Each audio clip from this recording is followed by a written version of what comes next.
Hello everyone, and welcome to my video in which I will be ranking the UK Beatles albums. Now, I have made the decision not to include Magical Mystery Tour, and that is purely on the basis that it wasn't released as an album in the UK during the 60s, and I just want to do the original UK discography. But I will say, I do think making Magical Mystery Tour into an album was definitely the right move. I think Capitol did the right thing there, and that is for me the best format. But anyway, I'll just get straight into the video. So, something must come at number 12 in the ranking, and I'm sure there will be no surprises as to what that is. Yellow Submarine. Now, to be honest, my reason for putting this album in the 12th spot is the same as pretty much everybody else's, and that is, of course, that it is only half a side of songs, with the other side being dedicated to the score of the film, so all the instrumental tracks. Now, don't get me wrong, I don't actually have anything against the instrumental tracks. It's just that I would much rather have another 6 Beatles songs than I would just to have a load of instrumental songs. But they're okay, they can be alright, instrumental tracks. And the Beatles songs that are on here, 2 of them had already been released, and those were Yellow Submarine and All You Need Is Love. But you get 4 brand new Beatles tracks, Only a Northern Song, All Together Now, Hey Bulldog, and It's All Too Much.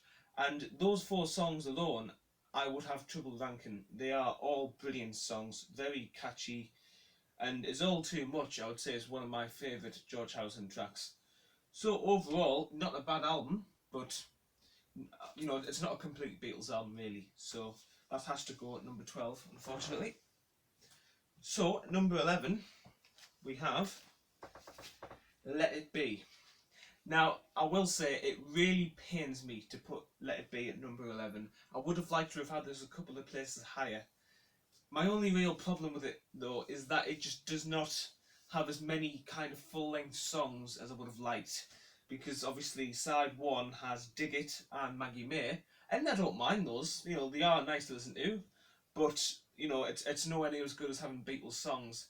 So if you take off Dig It and Maggie May, you've only got 1, 2, 3, 4, 5, 6, 7, 8, 9, 10 Beatles tracks on here, which isn't a lot for a Beatles album really, but I mean, the songs that are on here, they are all fantastic. The opening track, Two of Us, has to be one of my favourite Beatles songs. It would probably be a top 10 choice if I had to make one. And George gets a couple of good ones. I Mean Mine, I like, and I really, really like For You Blue.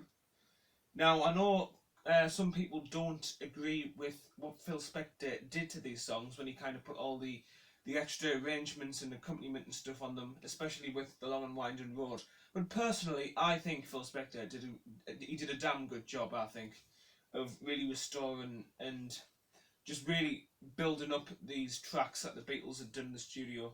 And it's a very good album, I have to say, very, very good album. Just a shame it wasn't a bit more wholesome though.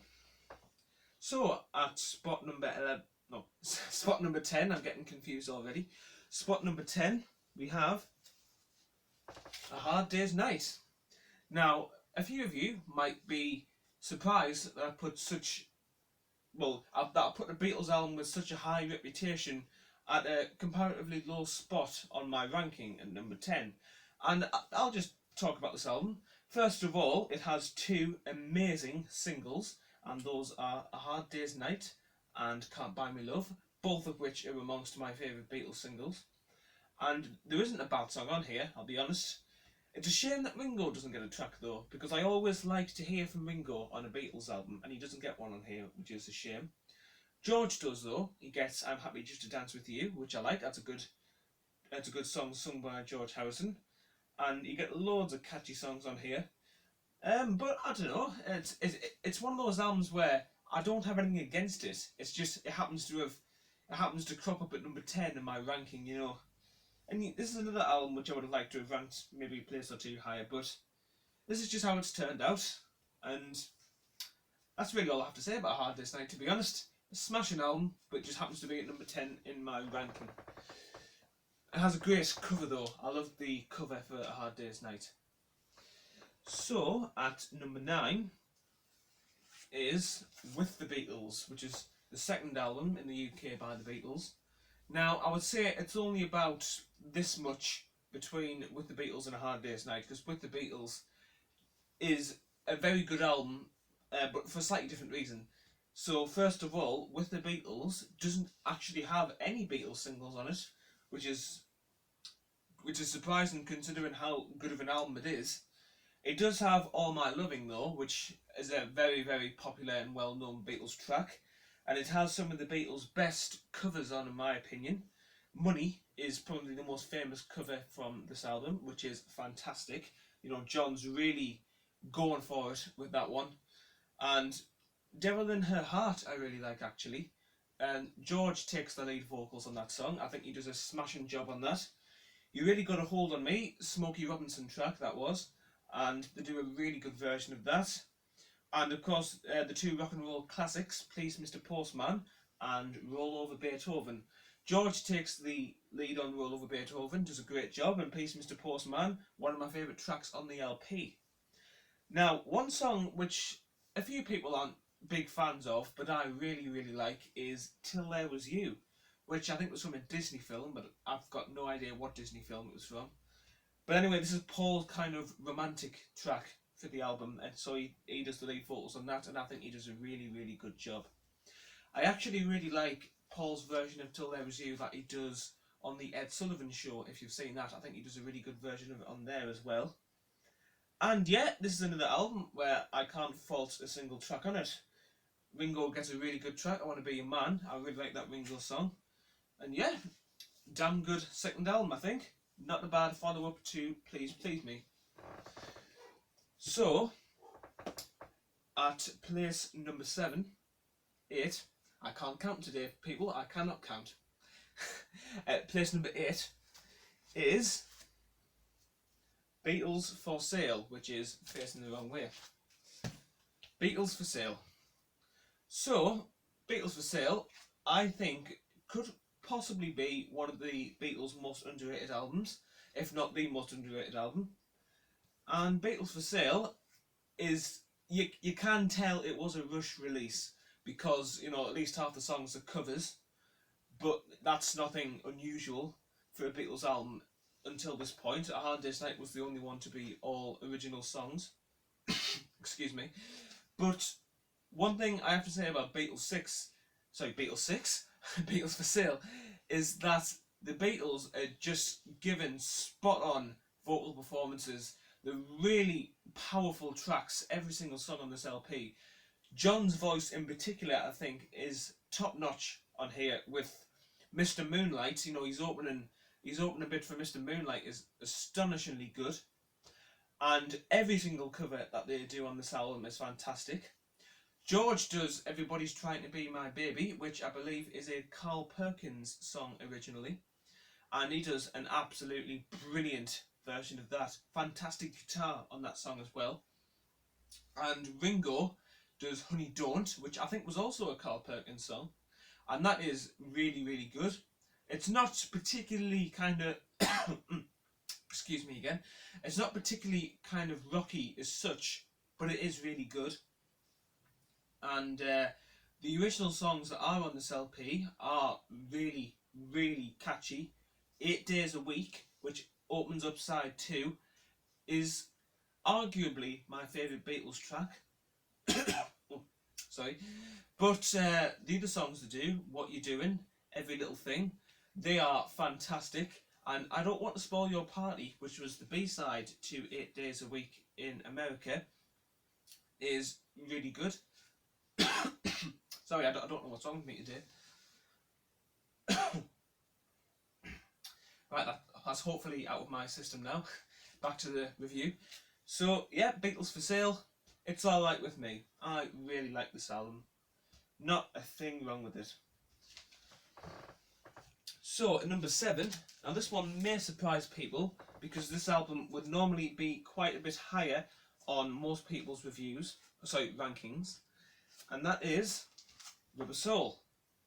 Now, Rubber Soul, to me, is when the Beatles kind of started to get quite experimental, and well, to be honest, I think sophisticated is the word I'd like to use. It's when the Beatles became a little bit more sophisticated with the material that they were putting out. And this, hang on, I'll just take something out the back of the LP cover there so I can see the tracks. This LP is fantastic, it really is. Norwegian Wood is, I think, one of John's best vocals and just one of the best Beatles songs that John sings. Nowhere Man is another. You know, Nowhere Man again is one of my favourite tracks. In My Life, of course, you know, that's probably sorry, that's probably the best song on the album and one of the Beatles' most famous songs, I would say. I'm surprised that one didn't get a single release either in the UK or the US. And George gets a couple of songs in here as well. He gets If I Needed Someone and Think For Yourself, two good original George Harrison compositions. And, you know, he does brilliant on both of those. And I'm Looking Through You is a song that doesn't get talked about on this album very much, but I really like. But I would say the most underrated song on the album is Wait, which is the 5th song on side 2. Now, Wait is such a catchy song. I really, really like Wait. Now, of course, on the US issue of Rubber Soul, there were a few track changes. You know, Drive My Car wasn't on there, neither was What Goes On, and neither was If I Needed Someone.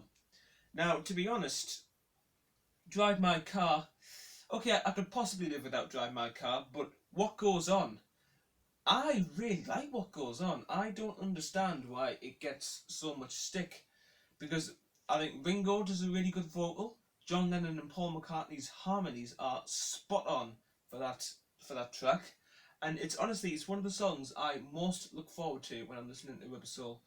And that got taken off, which I was quite sad to find. But to be fair, it was replaced with an equally good song, It's Only Love. So, okay, you know, you lose one gem, you gain another. And If I Needed Someone, out of the two George songs, I probably prefer that one. So it's a shame that one was taken off. But, you know, I mean, comparing the US and the UK albums, that's a whole another video. So I'll get back to what I was saying. So, overall, Rubber Soul is a very, very good Beatles album and really marks kind of the next step in their musical development. So, next up we have an album which I can never quite feel comfortable with ranking it.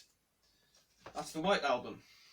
And what I mean by that is, if I rank it somewhere, I'll think, I think there's quite a few Beatles albums which I probably like more than that, so I'll put the White Album down. But then I'll listen to the White Album and I'll really enjoy it. I'm thinking, hang on, the White Album's fantastic, so I'll bump it back up a few places. So really, the White Album I've just kind of put sort of in the middle because I never quite know where to rank it. But the White Album, it has to be said, is different in so many ways to any other Beatles album. Now, if you've seen some of my Beatles vinyl collection videos, you may have thought that this was going to be my favourite album because it is the album which I have the most vinyl copies of. But that's not the case at all. It is a very good album though. So anyway, this is the Beatles' one and only double album. So you get twice the number of Beatles songs on here. And it's quite, I don't want to say a weird album, but just unusual album because you get some nice uplifting, upbeat songs, and then you get some slow songs like Julia, and then you get some damn weird songs. I mean, obviously, elephant in the room when talking about this album, Revolution 9, if you want to class that as a song. I don't hate Revolution 9, but if I'm listening to the album, I will quite often skip the song, but I mean, I don't hate it. I think it is very interesting, but I wouldn't say I particularly like it. You know, it's not really the sort of thing that I would expect to find on a Beatles album, but you know, at the end of the day, it suits the White Album really because there's such a variety of genres and styles of songs on here. And it would be virtually impossible for me to pick a favourite from this album, but I think my top 3 would probably be Obladi Oblada, Rocky Raccoon, and Back in the USSR. But yeah, just, you know, it's an incredibly diverse album. Ringo gets a couple of songs on here. He gets Don't Pass Me By, and my favourite Ringo song from this album is Good Night, which is the very last song on the LP. What a nice way to end the album, especially after you've had the chaotic Revolution 9 come straight before it. Good Night, it kind of calms you down after that, it really ends the album on a high note. And George gets some great tracks, While My Guitar Gently Weeps, obviously, that's brilliant. And what else does he get? He gets Piggies, which I think is an underrated track. I know it's quite a silly song, but Piggies is one I do quite look forward to listening to. And Long Long Long is quite good. And Savoy Truffle, I would say, is probably one of my favourite George Harrison tracks on here. And to be honest, there aren't many kind of below par or bad songs on here. And as far as favourite Paul McCartney songs go, things like Blackbird would be up there, which is a Beatles song I actually knew before I kind of really got into the Beatles. And John Lennon does some great tracks as well. I'm So Tired. And Julia is, of course, about his late mother. That's a really emotional track. To be honest, I'm just going to cut this short now because I could go on about every song on the album. White Album, brilliant. So, at number 5, so we're into the top Beatles albums now. Number 5, we have the Beatles' debut album, Please Please Me. Now, Please Please Me, especially considering it was recorded in one day and it is a group's debut album, could not be better for me. I think it is just great. There's covers on here, but Beatles covers don't bother me as long as they're good. Okay, I have nothing against Beatles covers. So anyway, the covers that are on this album are Anna, Go to Him, Chains, Boys, Baby to You, Taste of Honey, and Twist and Shout. And I don't think they do a bad job of any of those covers. But I would say my favourite covers is Baby It's You, which I think John Lennon does a really, really good vocal performance on. Top marks for that. And I like Ringo's track, Boys. Even though it's interesting that they didn't change the gender, but that's never bothered me. What else? Chains, George Harrison takes the lead on that. He does a good job. I also like his vocal on Do You Want to Know a Secret? That's really, really good.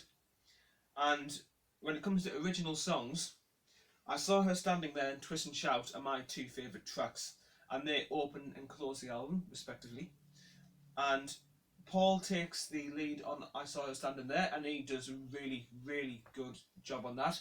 Really, it's one of the catchiest Beatles songs, I think, actually. And Twist and Shout, with John Lennon singing lead vocals, I think that has to be probably the most well-known version of that song out there. And you can really tell that it's at the end of the recording session, John Lennon, his voice, it's that far away from dying, but he gives a really raw, really kind of unbridled rock and roll vocal performance, and it is just fantastic, honestly. And the two singles from the album, Love Me Do and Please Please Me, are both good. I would say Please Please Me is better than Love Me Do, obviously, because Love Me Do was the first single, so they were just starting out. But yeah, it's really nice to have those two tracks. And P.S. I Love You, I think, is an underrated track.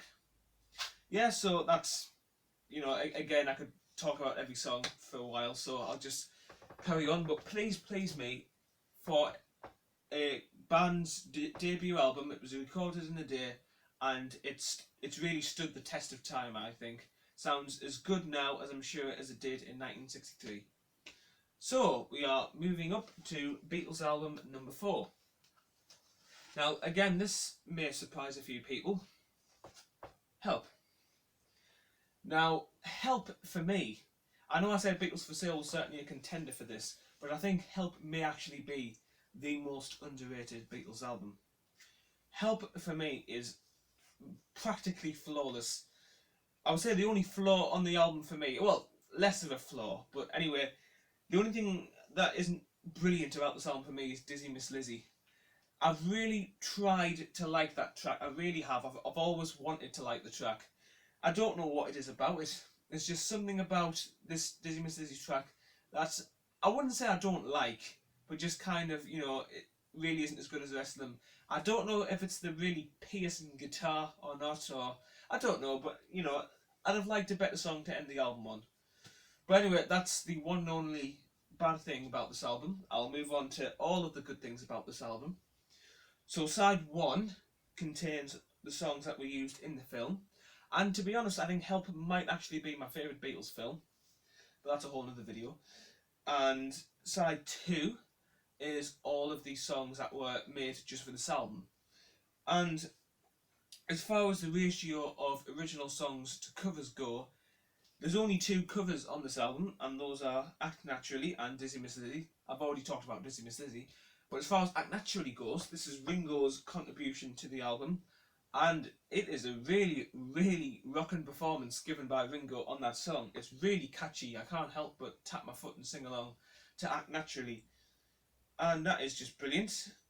And as far as the two singles of the album go, Help and Ticket to Ride, again, they're right up there with some of my favourite Beatles singles. They are brilliant, brilliant, brilliant. And the album tracks, you've got to Hide Your Love Away. You know, John Lennon gives really, really good performance on that. You're Gonna Lose That Girl I Like. Side 2 has some of my favourite tracks. It's Only Love and Tell Me What You See are two of my absolute favourite tracks on the album.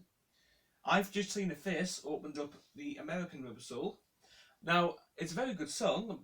I personally wouldn't have it as an opening track, I don't know why, but it's a very good album, and I can totally see why Capitol decided to add that to Rubber Soul. But of course, you know, the one thing that Help's known for more than anything else is for the song Yesterday. Now, I believe that is the most covered song of all time. I might be wrong about this, but I think I once googled it. I think it was something like 3,500 versions or something of Yesterday. I mean, that is incredible. You know, that one song has, you know, brought so much fame. And this got a single release in America, but not in the UK. And I'm surprised it didn't get one in the UK, but I suppose it already had two singles released from the album, so it probably didn't need a third. But Help, I can listen to Help over and over again, and it never gets old for me. All four Beatles given top performances, and apart from you know, the qualms I mentioned about Dizzy Miss Lizzy, I think this is right up there with the Beatles' best albums. So, top three. At number 3 is, now I will say it was so agonisingly hard to decide between numbers 3 and 2, but number 3 we have the legendary Revolver album. Now, what is there to say about Revolver that doesn't always get said? You know, there was so much experimentation going on with this album.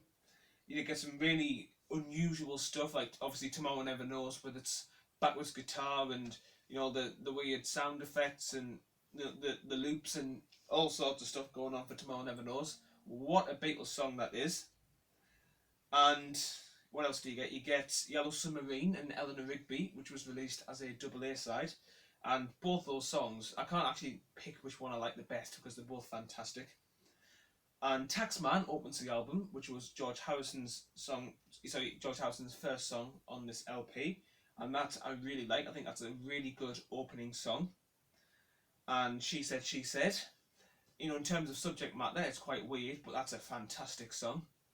And Your Bird Can Sing. Oh, that's one of my absolute favourite Beatles songs, And Your Bird Can Sing. It's only a short track as well. It's only on for about 2 minutes.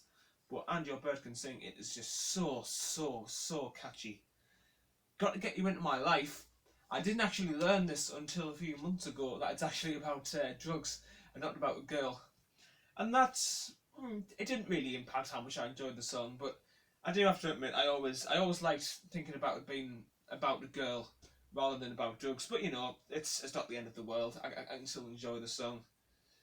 And honestly, Revolver, a bit like the White Album in the sense that there's multiple styles on here, but obviously it's just so tight. You know, it's such a tight album. There's not a bad track on here. Some I prefer more than others, I will say, but you know, there isn't a bad song. So Revolver for me is my number 3. One thing I will say actually, just before I sign off for this album, every time I look at the Revolver cover, which was designed by the great Klaus Vormann. Every time I look at this cover, I spot something new that I never noticed before, and I love that in an album cover, when it's always got new surprises in store. So, when I show you what my number 2 choice is, obviously you'll know what my number 1 choice is. So anyway, here's number 2. Again, this was so close between this one and Revolver, but I've gone with Abbey Road as my number 2 choice. Now, Abbey Road, for me, is, out of all the Beatles albums, this is the ultimate feel-good Beatles album for me. It's so uplifting. You feel happy when you're listening to this album. It never leaves you on a downer. And yes, I know Let It Be was released after Abbey Road, but Abbey Road is, for me, the Beatles' goodbye album, which it was really, because this was recorded after Let It Be. And what a goodbye album it is for, the world's best band, really, in my opinion. This has to be one of the best goodbye albums out there. So, as far as singles go, there aren't the same number of singles that you would normally expect to find on a Beatles album on here. You would normally expect to find either 0 or 2, but this one has 1, and it's Something, which is a George Harrison song, unusual for a Harrison track to become a single, and it's backed with Come Together, which opens the album, and what a great opening track it is. Now, Octopus's Garden kind of has something in common with Yellow Submarine, which I forgot to mention actually. Both of those tracks kind of get panned sometimes for being sort of childish songs, So what? In my opinion, that doesn't bother me at all. They're fantastic songs. Octopus's Garden, I love the guitar and everything, and Ringo does a really nice performance. You can just bob along, listen to that song. It's really, really catchy. And side 1 ends with I Want You, She's So Heavy, which is probably the Beatles' longest song. And in fact it is, if you don't include Revolution Number 9, which I personally don't. But I Want You, She's So Heavy, for me, I don't know if anyone else shares this opinion, but I think this wouldn't have been out of place on Let It Be. It just strikes me as a sort of track that you would find on there. But it's equally as good on Abbey Road, don't get me wrong. Maxwell's Silver Hammer is a song by Paul McCartney. Really like that song, that's one of my favourites. Oh Darling as well, another great McCartney track. But Here Comes the Sun, which opens up side 2, gotta be my favourite song on the album. Probably my favourite George Harrison song. That is another of the songs which I knew before I was into the Beatles. Here Comes the Sun, that's one everyone would sing in school in the summertime. And honestly, Here Comes the Sun, I could go on for ages about how much I love that song. Absolute brilliant track. Now, side 2 is pretty much entirely devoted to a medley, which is not something the Beatles normally did, but yeah, side 2 is kind of the medley side, filled with loads of random stuff. You get long songs and you get sort of 60-second songs, and you get Here Comes the Sun, because they're kind of sort of full-length songs, more or less, and then So As You Never Give Me Your Money, which is one of my favourite songs of the medley. Then you get Sun King, you get Me, Mr. Mustard, Polythene Pam, She Came In Through the Bathroom Window. They kind of culminate as little bits of songs slapped together to join up in the medley. And then it ends with the magnificent Golden Slumbers, Carry That Weight, and the end. Absolutely brilliant. And I know I keep saying that, but I can't think of any other adjectives to describe how amazing the Beatles songs are. But honestly, I love this album, and I really like the medley on it. What I also like is that between the songs, they've got really kind of interesting and atmospheric sort of sound effects. Like, you hear almost like crickets, almost, chirping away, and you hear like buzzing and, just, I don't know how to describe them, but it's all manner of things that you get. And of course, you also get the hidden bonus track, Her Majesty, and this has to be one of the first instances of a hidden bonus track, surely, because, that would have been quite an unheard of thing then. But yeah, Her Majesty, that's a nice little bonus to the album. You just think it's over, and then you get this extra little 30-second bit on the end. And Her Majesty, it's a nice little feature to have on at the end. And overall, Abbey Road for me is a work of genius. It is just an absolute masterpiece. I can genuinely say with this Beatles album, I do not have one thing wrong with it. There is not one thing I would change about this Beatles album. And with most Beatles albums, I will have one minor qualm, but with this is just, for me, this is perfection. Which makes you wonder, why is it not number one? Well, obviously you know what number one is now, if you've been keeping track. It is Sgt. Pepper's Lonely Hearts Club Band. Now, I know this seems a bit kind of generic to have this one at your number one spot, but for me, it's not just the album, but I also have a very strong sentimental attachment to this album. And that's mainly because when I was first getting into the Beatles, I was mainly listening to their Red Album and the Blue Album, you know, just getting the singles and the greatest hits. But Sgt. Pepper's was the first kind of album that I got into, you know, from beginning to end. I got into all the songs pretty much straight away. And it really, every time I listen to this album, it always takes me straight back about 3 years ago to when I was first getting into the Beatles. You know, how happy I was getting into them and how amazing it was, the excitement of it all. And, you know, this is without even getting onto the tracks. I'm giving it so much praise, but the songs on it begins with the title track, Sgt. Pepper's Lonely Hearts Club Band, which goes straight into With a Little Help from My Friends. Brilliant Ringo track, really does well on that. And then Lucy in the Sky with Diamonds, which is allegedly about LSD. You know, whether or not you believe it is, you know, that's up to you. I know John Lennon always used to deny it, but you know, it doesn't matter either way. It's still a damn good song, really interesting. Then that's followed up by Getting Better, which is really catchy, one of the catchiest songs on the album. I really like the opening guitar, and that's followed by Fixing a Hole, which is a fairly weird track, you know, but it's still a very good track. Being for the Benefit of Mr. Kite, well, that's just fun. You know, it's a really fun track. Being for the Benefit, and you know, it's Henry the Horse, all that type of stuff. Weird, but fun. Doesn't need to have a sense. Sorry, songs don't need to make sense for me. You know, as long as they're catchy or as long as they're entertaining, then that's fine by me. Side 2, Within You Without You. That's one of George Harrison's songs, quite similar to